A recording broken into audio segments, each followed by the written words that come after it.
For my educational giant, I did Catherine Beecher.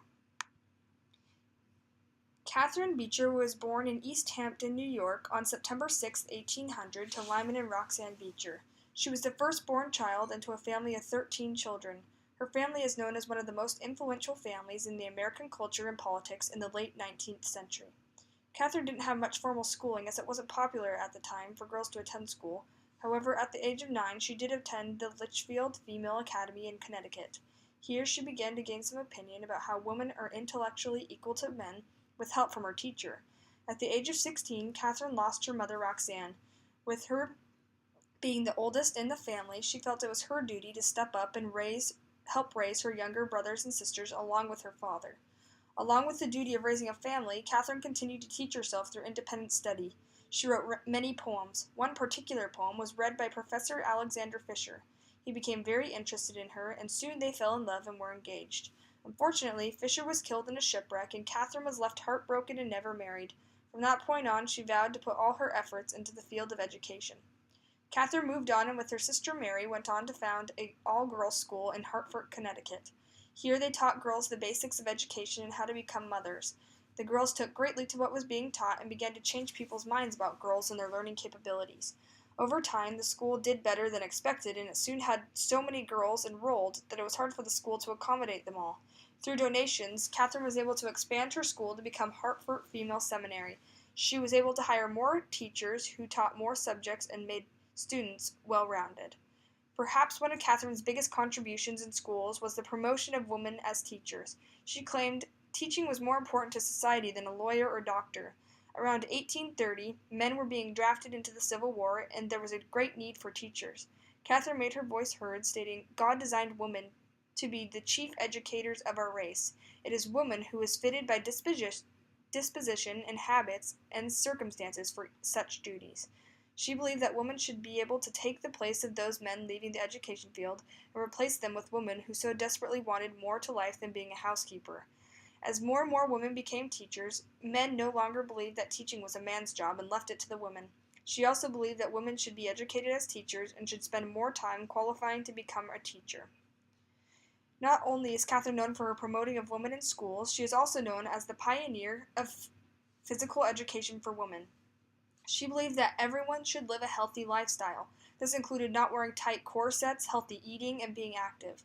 She taught this to the girls in her school. She also greatly supported the inclusion of kindergarten in a child's education. She believed that this was a place that young children could easily transition from home to school. She also believed that kindergarten should be a place of learning and fun, which included playing, singing, and social interactions. After experiencing bankruptcy with one of her schools, she decided to stick with what she did best, writing.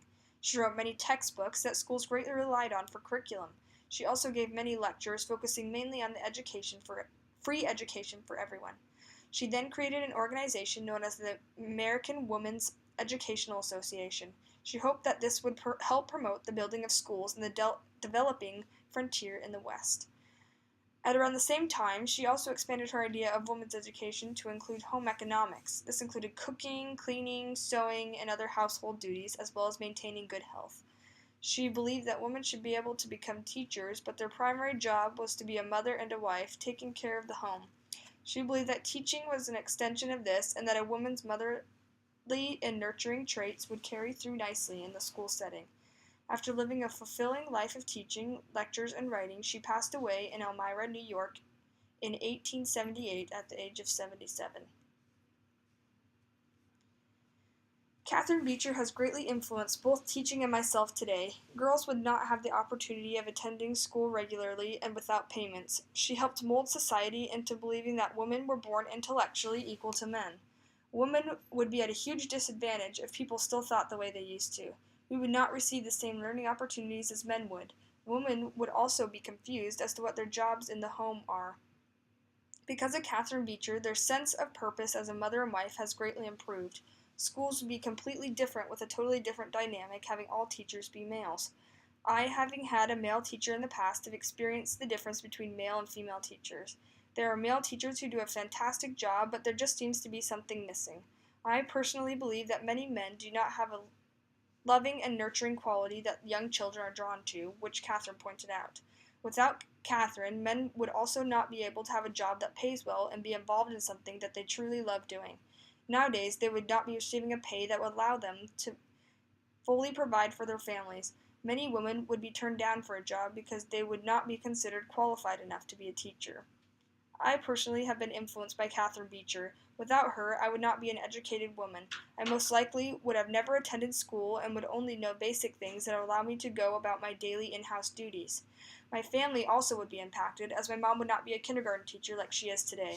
Kindergarten possibly wouldn't exist in schools, or certainly would not be as prevalent.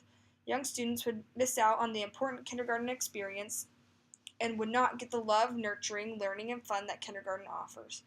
I also would never have had any of the most influential teachers in my schooling experience. Most importantly, without Catherine, I would not have had the opportunity of fulfilling my lifelong dream to become a teacher.